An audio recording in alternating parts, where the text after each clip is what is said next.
Procesos del aprendizaje. ¿Qué es el aprendizaje? No existe una única definición. Existen muchas teorías y corrientes que lo han abordado. Por lo que hoy veremos 3 de ellas. Veremos a Paulo Freire, de la corriente de pedagogía crítica, a Francisco Varela, de la corriente cognitivista, y a Howard Gardner, de la teoría del aprendizaje contemporánea. Paulo Freire. El objetivo de la pedagogía crítica es la emancipación de la opresión a través del despertar de la conciencia crítica.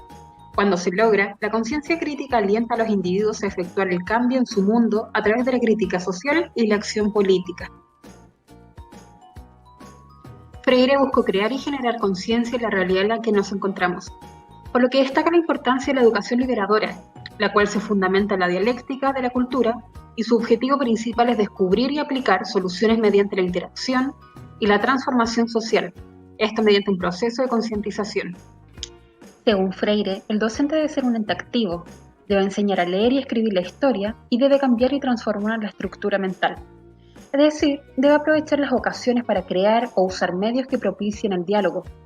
Y los estudiantes, por su parte, deben ser dueños de su pensar y deben ser críticos de la lectura. El método de aprendizaje que propone Paulo Freire es el método de alfabetización. Este método consta de 3 pasos. El primero es estudiar el contexto, es decir, conocer la forma de vivir de los estudiantes, su vocabulario, su lenguaje, mediante conversaciones informales. La segunda fase es la de seleccionar las palabras del vocabulario descubierto. Aquí se deben escoger las palabras más acordes y de mayor relevancia. Y la fase número 3 es el proceso real de alfabetización. Esta a su vez se divide en 3 subfases. Motivación. Se provocará en los educandos el diálogo creando un ambiente de confianza. Desarrollo de materiales de enseñanza. Los materiales a utilizar deberán ser llamativos con el fin de llegar a la reflexión del estudiante. Decodificación. Estimulará el pensamiento crítico, es decir, los estudiantes sacarán sus propias conclusiones. En cuanto a la evaluación, el alumno será evaluado durante todo el proceso y en función de las necesidades de desarrollo entregados siempre a sus objetivos. La evaluación debe ser compartida, es decir, puede aplicar una autoevaluación y también una evaluación. La evaluación es formativa porque será un elemento más en la formación del estudiante, facilitando la participación de los diseños de evaluación en el trabajo en equipo y en las consideraciones de los datos. Ahora veremos a Francisco Varela, quien fue biólogo y su trabajo se desarrolló en campos como la neurobiología, biología teórica, la epistemología y las neurociencias cognitivas. Varela menciona que el conocimiento surge como una construcción de estructuras a partir de lo que está disponible para la persona. Con esto quiere decir que el conocimiento se produce a través de una interacción dinámica con el ambiente. A medida que exploramos a través de nuestras habilidades sensorimotoras, vamos a enriquecer nuestras estructuras cognitivas, es decir, vamos a adquirir más conocimiento que nos permitirá tener cierta interacción con el ambiente. Por lo tanto, el conocimiento como cognición corporalizada se explica a través de 2 puntos importantes. 1. La cognición va a depender del tipo de experiencias que tenga el cuerpo a través de las habilidades sensorimotrices. Y estas habilidades sensorimotrices individuales están a su vez en un contexto biológico, psicológico y cultural. Con esto Varela quiere decir que como conocemos el mundo va a depender de nuestras habilidades sensorimotoras. Es decir, a través de nuestros sentidos y cómo nos movemos en el mundo, vamos a adquirir diferentes experiencias que nos permitirán conocer de manera diferente. Esto porque cada individuo tiene sus propias habilidades y por consecuencia sus propias experiencias. Además, estas experiencias que vamos adquiriendo están insertas en un contexto biológico, psicológico y cultural, que nos van a enseñar un mundo diferente en cada persona. Por esta razón, Varela concluye que el sujeto que percibe y el objeto el cual es percibido se determinan el uno con el otro, surgiendo ambos de manera simultánea. Y que el fenómeno de aprender viene simplemente de la capacidad de movernos en el mundo, trayéndonos consigo enriquecimiento mental. Finalmente veremos a Howard Gardner, psicólogo, investigador y profesor de la Universidad de Harvard. conocido en el ámbito científico por sus investigaciones en el análisis de las capacidades cognitivas y por haber formulado la teoría de las inteligencias múltiples.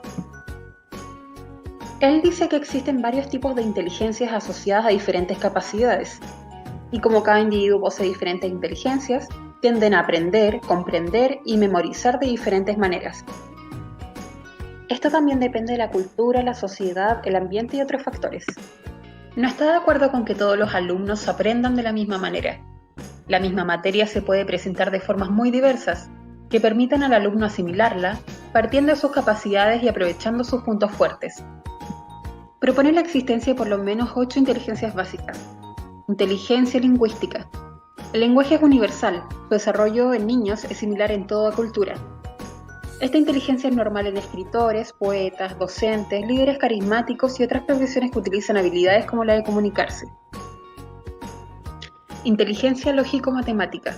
Tiene que ver con lo científico y se caracteriza por la solución rápida de problemas donde se manejan muchas variables en simultáneo y se crean hipótesis para evaluación sucesiva. Inteligencia espacial. Es la capacidad para formarse un modelo mental de un mundo tridimensional, muy desarrollada en ingenieros, cirujanos, escultores y pintores.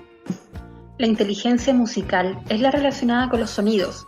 La música es una facultad universal y fue muy importante para la prehistoria. Inteligencia corporal y kinestésica. Es la capacidad para resolver problemas usando el cuerpo, característico de los bailarines, atletas y artesanos. Inteligencia interpersonal. Implica poder sentir contraste de los demás, sus estados de ánimo, motivaciones e intenciones. Aparecen líderes políticos, profesores, terapeutas y buenos vendedores. La inteligencia intrapersonal implica conocer los aspectos internos de uno mismo y se relaciona con entender las emociones y sentimientos, poder distinguirlos y nombrarlos y recurrir a ellos para interpretar y orientar la propia conducta. Inteligencia naturalista. Capacidad de identificar, discernir, observar y clasificar miembros de grupos o especies de la flora y fauna, siendo el campo de observación y uso eficiente del mundo natural. Gardner dice que la evaluación no debería ser unidimensional y que una escuela ideal tendría 2 ideas bases: un diseño sensible a las diferencias que maximice el potencial y un currículo variable con alcance de elección. La escuela debería desarrollar las inteligencias y ayudar a alcanzar fines educacionales.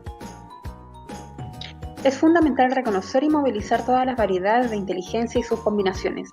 Así las personas se sentirán mejor consigo mismas y más comprometidas con el resto de la sociedad en busca de un bien común.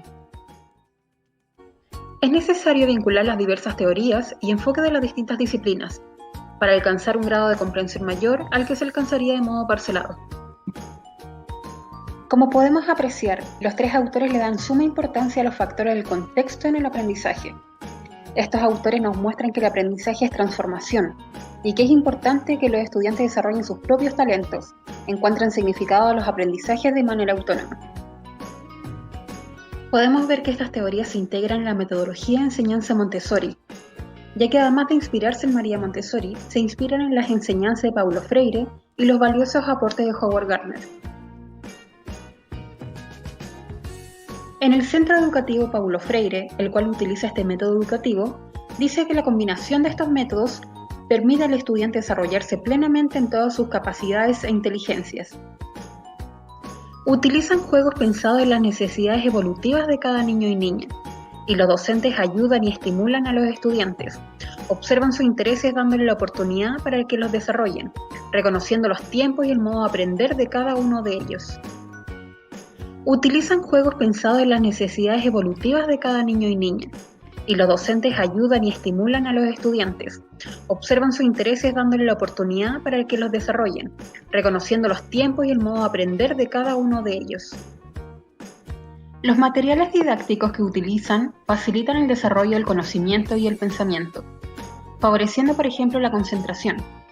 Tal como dice Freire, en el proceso real de alfabetización, los materiales a utilizar deberán ser llamativos con el fin de llegar a la reflexión del estudiante. Con esto se intenta potenciar las habilidades de los niños, ya que cada niño y niña posee habilidades que los hacen únicos. Tal como dice Howard Gardner, nos enseña que no existe una única inteligencia. Y a través de la exploración de los materiales didácticos, los niños enriquecerán sus estructuras cognitivas, ya que como dice Francisco Varela, a través de nuestras habilidades sensorimotoras se obtiene el conocimiento. Y con esto damos por finalizada la revisión de estas teorías del aprendizaje. Espero que te haya servido. Nos vemos.